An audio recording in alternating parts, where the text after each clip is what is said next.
Amaris mizo tek junior la lo lo ma che voina AMD system build that na le mizo ten kan than zong na chan tu lem kanon sei do na ti rol hian Intel system hi che zo ka ti na ni kher chong lawa Intel fans te ta build dun na tu rom lo ni duna kan mong hian FC24 Ryzen 5 3400G July 2019 and release to mga kan khelani ha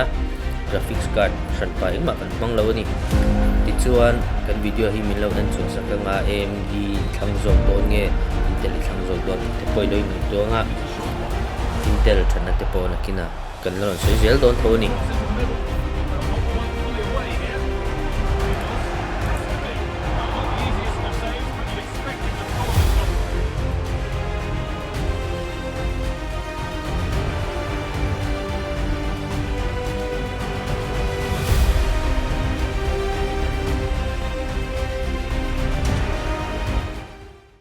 processor thì chỉ thành tựu cái này à AMD ngay từ Intel thì nè là cho nên mong tụi na anh tụi đàn bị khá ổn về à anh tụi đàn lại khá bồi mỏ dọc à với na build tụi cái này à AMD system cần build đó na AMD system cần build luôn hiện AMD thả khăn tí dòng là lại points mà thì giờ ông à chỉ có nói chuyện càng AMD cần tí hiện là nó sẽ có Ryzen anh à Ryzen processor thì anh luôn thật vui anh là vui em à phiền được tụi chú A320 motherboard anh à Ryzen processor bộ thế này he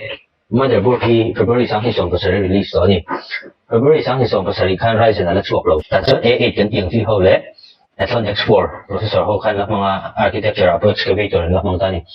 ti chon hunaron kala sang hi song paria chau khan Ryzen hi ron release chau chana Ryzen hian architecture a chuan Zen anon mong to ma se socket a khan AM4 khan la ron mong sin zama ti chu ong se chu Athlon emo A8 processor ta lo nei tang la Ryzen a hai nap du ni chuan keyboard khatha ka ngai lo ni ibang su jom theitin chu socket in ano bang khan ni chuan huna ka zela 2000 3000 4000 te ron thenga 5000 te poni se A320 kha man so thek ta char me ni 5000 processor a ron chu khanin an boi tre pa ma se A8 le X4 kha man thei to lo tu ron siama Asus le gigabyte khan BIOS update anon pe ya ti chuan 5000 series kha sang hi som pasari board khan alak mong thei ta chat me ni chu om le chu kum riat don som pasari som pore som poka som ni khan ni thum ni li sang pon ni chu kum riat chung chu motherboard thak ai me lo khana om thei ta ni motherboard thak lo ngai ve chen ne boi thak ka poisa alo e hek ve a board sang kang de board lien board thak kan du pe chon sing chong nei te lo ne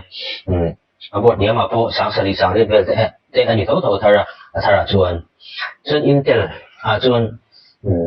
sang hi som pasari a tho kan 8th generation processor ho khan release a H310 Intel khan in atia motherboard min kha H310 khan in 8 le 9 generation kha a support a 10 le 11 ni phan le du chuan in motherboard kha i thak le tho ngai ni kum ni chung lekin a thena phe chuan in kum tira 9 gen an release kha kum to pa 10 gen an release ni kum khat o ti man tharu vel ni ka processor thar motherboard thar mo khan release le boi thak lu ka board thar ni se kha angaya chu Intel a chon hau ka kan tia ma se 12 le 13 14 kha in board thang ai lo na no chiam ve ta 15 a chon ma se board thang ai le don thau ta ni chiam to kha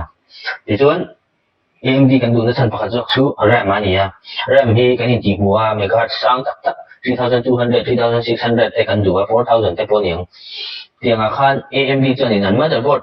class number A class ho po A320 ang ate po RAM megahertz sang kami man ti thei ni asan chu XMP profile on na kanon da tin A320 kan ne ya XMP profile on na kan chalo ni chen AMD hian in a chang chuan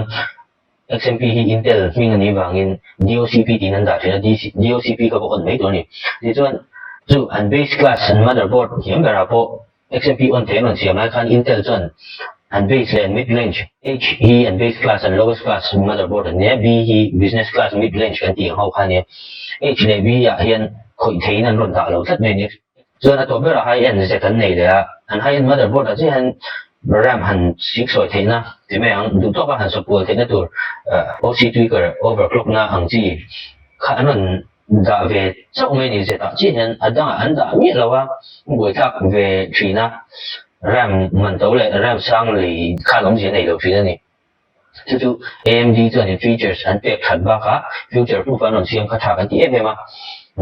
给你让budget này sang lúc tụi tan thì bây giờ là trang khai lại rồi là thì sáng sáng khăn test nan thì hắn khỏi quên và về phía na chứ AMD thả khăn tí na thành các buổi bản địa này cần build nó rồi cần build và hiện chứ đằng cái phần là sấy tụi rằng ai lá sẽ trong hắn Intel thì chế bị tí na này và chuẩn bị ngăn lại này chứ là khi nào phần là sấy để tụi rằng ai lá với là cần build thông cần build cho test thì sáng sáng test cần biết và hiện cần parts man hậu tập rồi sử dụng cần tu mang cần thành thành tập rồi sử dụng cần lâu tu mang với na cần build to hi mid high gaming AMD based system ani ha cần customer ina du dana chuan a budget hi 60 tanga 65 ni kara khung sakturin min tia ti chuan motherboard a hianin thave thei angber a budget milin B550 Wi-Fi MSI kan thlan saka Ryzen 2700X kan thang boka hi to lutuk to lo tu nang lai ma se gaming ala thani storage hi du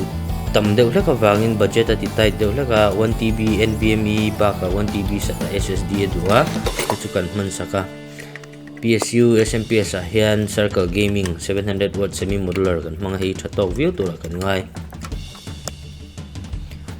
graphics card hi kan la du tui a thatheng ber kan man saka Zotac atangin 3060 Ti 8GB kan manga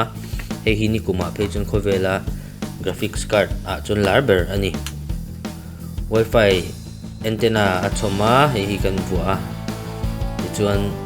cable management te kan ti sakve a kan on china customer hian eng choi choi adua kan thiamang to kha eng choi choi kan siam sakani RAM a hian 8x2 dual channel in T-Force kan man saka tin a cabinet hi side glass ni lovin fiber plastic ke thailo khan ni a thaphian ani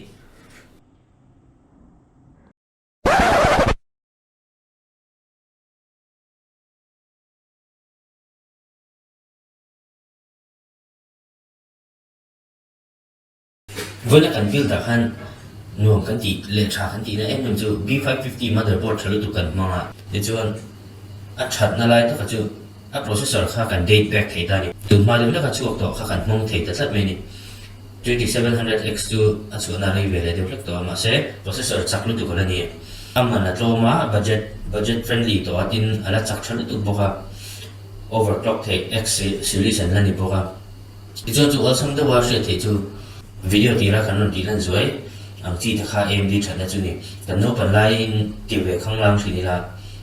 computer kan lom ve a games te kan khel ve du thina kan nei na chin lo thina computer kan le don hianin kan khan khel thin chu AMD ni achan chu AMD hian APU an nei thana APU kan ti chu integrated graphics IGPU an te Intel han AMD APU hi achung nung fa char ani Intel hian an phathei ngai mi lawa tun tha han ron phadon ma te po ti la ma se an phale chung lo ni dan soi chonga 2013 12 ki board vela te po catalyst AMD chon catalyst an nei to a chumi mang chon in drivers te kan install a tin Radeon kha to shum boka Radeon mang khan games